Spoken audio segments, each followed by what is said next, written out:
All right, welcome to Wages and Words with myself, Mario Herron. We are reacting to a little bit of the BMF belt title that happened this past weekend with Max Holloway taking out Dustin Poirier, which we predicted on the show. So if you tailed that, congratulations, you made a little bit of money. But now, what is next for Max Holloway? And I want to take a quick look at this insane Vegas card that is coming to the UFC in October that is just stacked. It's already better than the card we saw last weekend, probably better than anyone we've seen this summer. But first, I want to get to Max Holloway. Who should he fight next? What should happen to him after he defeated Dustin Poirier, defending the BMF belt for the first time in history? What should he do, right? So there's a lot of guys that are kind of thrown around who he should fight next. Should he get the title shot versus Ilya? Should he, have another rematch against Gaethje because Gaethje's saying he's not going to fight unless it's for the belt? Should he get Paddy, that's this up-and-comer and this star-studded guy that hasn't been taken down yet and needs another test after taking out Michael Chandler? Does he take on Arman? Does he take on Oliveira? After his fight, he calls out Charles Oliveira. To me, this doesn't make sense at all.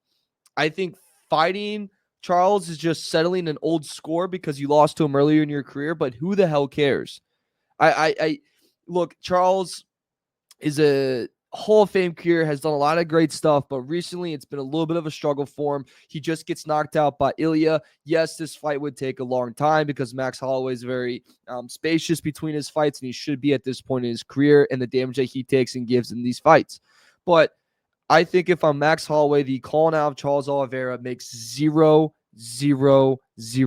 sense. He should not have done that. In my opinion, you call out Ilya. You want to talk about unfinished business? That's who you have unfinished business with is the champ. You don't think Dana White would give you another rematch? He gave you a trilogy fight versus Volk and versus Dustin Poirier when you make an argument that he didn't deserve those. So if he deserves that and Dana White was able to give him that, I think Dana White will give him a lot more than, what he's asking for right now with just facing Charles. Or if you really want something enticing, Arman's been kind of this guy in the background that is the second best fighter, ranked the second best fighter in the division. He hasn't been very active. He had to do a last-second pull against Islam, and Dana White's kind of punishing him for that, give or take.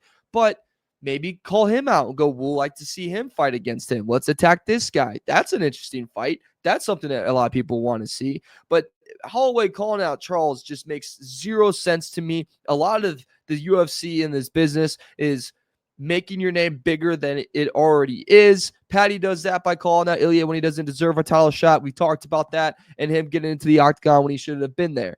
Holloway should have done the same thing. He's a vet in this business. Maybe it's because he thinks he still needs one more win before he gets the title shot, but either or, crazy to me that he calls out Charles.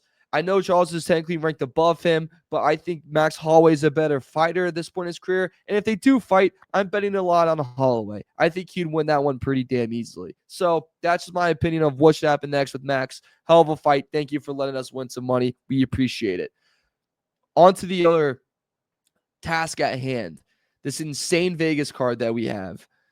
Magomed versus Alex Pereira, part 2. Very excited for this. There's rumors that Alex Pereira was going to go up to this heavyweight division. You saw photos, him putting on a lot of weight, him looking pretty massive. Aspinall was very like, okay, if he wants to come up to this division and fight, okay, good luck, Bubba. Should he go up to it? We'll see. He is older in his career. If he loses this fight or if he wins this fight, I don't know if there's any one for him really waiting in the wings to face him if he does beat Magomed. Probably a trilogy fight would be the next best option if he wins this one.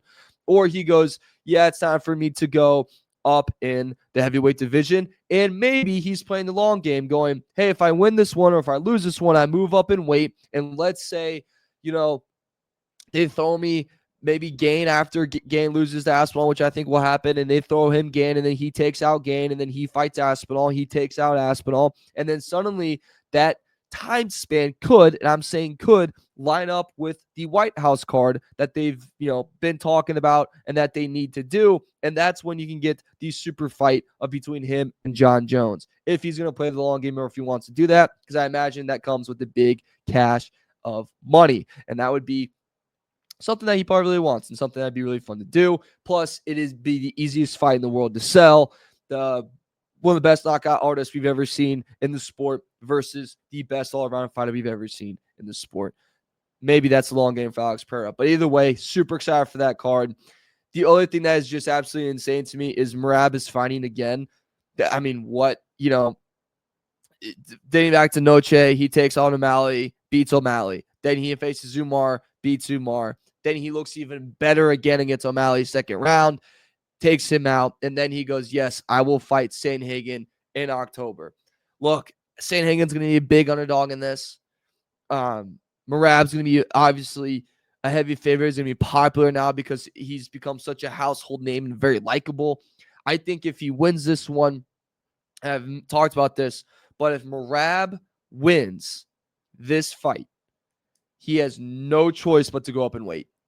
Absolutely zero. He has to go up to the featherweight division, and he has to take on whoever the champ is, whether it's Volk at the time, whether it's someone else because Volk lost or whatever. He has to move up. At that point, he's then become the best fighter in that division. By far. He ran it. You're the GOAT. You're the GOAT of the bantamweight division. You got to go up to featherweight and catch some of that action. I think that's the next step for him. There's no other fights for him to do. There's nothing more for him to accomplish. You know what? You're going to throw in Peter Yan if Yan somehow wins, or if he wins this weekend, not somehow, but if he wins this weekend, he's the next guy in waiting. You're going to fight Umar part 2. I don't think that makes a lot of sense. I think if Merab gets this done, which he probably will, and he gets it done in a very dominant fashion, like if he's just walking all over Sandhagen and it's barely even a fight, and he makes quick work of him, but Sandhagen still kind of looks good, featherweight's coming. And I think that's the most logical way. And if I'm Dana White, I'm praying for that. Because if you get a super fight between Volkanovski and Merab, that's going to sell. That is going to be insane to watch. That's going to be eyes glued to the TV type of stuff. So I think that's what's going to happen next. And that's what Merab should do. But to finish out the other fight that announced, Yuri versus Roundtree, just another banger of a fight. And I'm guessing the mentality of that is the winner of that one is the next one in line for the belt, whoever wins with Pereira and Magomed. That being said, I think if it's Pereira, I think honestly, Alex, win or lose, he probably moves up. That if I had to be completely honest with you guys, I think that's what's going to happen, and it should happen. I think that's the most logical way. But insane Vegas card, the other one that was announced is Aspinall finally gets his fight. Finally gets to defend his belt. He is the champion of the world. I saw some pushback. He's like, he saw you just lose the interim and he is a champ. Look, yes, he's said it best. I'm retiring John Jones without even fighting him.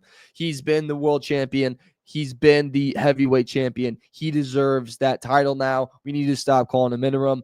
He gets to defend his belt against Cyril Gane. I think he'll defend it pretty easily. I think he's going to knock the living crap out of him if I had to take a guess on how that ends. But that's quick thoughts from this past weekend. Max Holloway, what you should do next. We shall see. The insane UFC card. That's going to be in October in Vegas. And then we'll have more UFC picks coming this weekend. We have RDR versus Whittaker, which I think is a really fascinating matchup and can really be big for RDR's continuous rise. Like if he can make, do some damage to Whittaker, who do you give him next? Strickland? I think maybe that's it. Adesanya? Okay, give or take. I don't know. Maybe you give him the loser of DDP versus Hamzat. Maybe. But I think the most logical option if he does win this fight is maybe a Sean Strickland. And then if he wins that one, he gets a title shot. I don't think he's going to skyrocket to the title shot after this. But, hey, we shall see. Because, if you even look in that kind of top 5 right now, it is looking not really a little bare. There's still other guys that kind of deserve a title chance, but, we shall see how that one goes. But anyways, we'll have that coming up to you very, very soon this weekend. Thank you guys so much for tuning in for Wages and Words. Make sure you like, share, subscribe, comment if you hate it, comment if you love it. If you think it sucks too, just comment. Roast me a little bit if you really want to. I really don't care. Wages and Warriors, myself, Mario Herron. Thank you so much for listening. Tune in next time.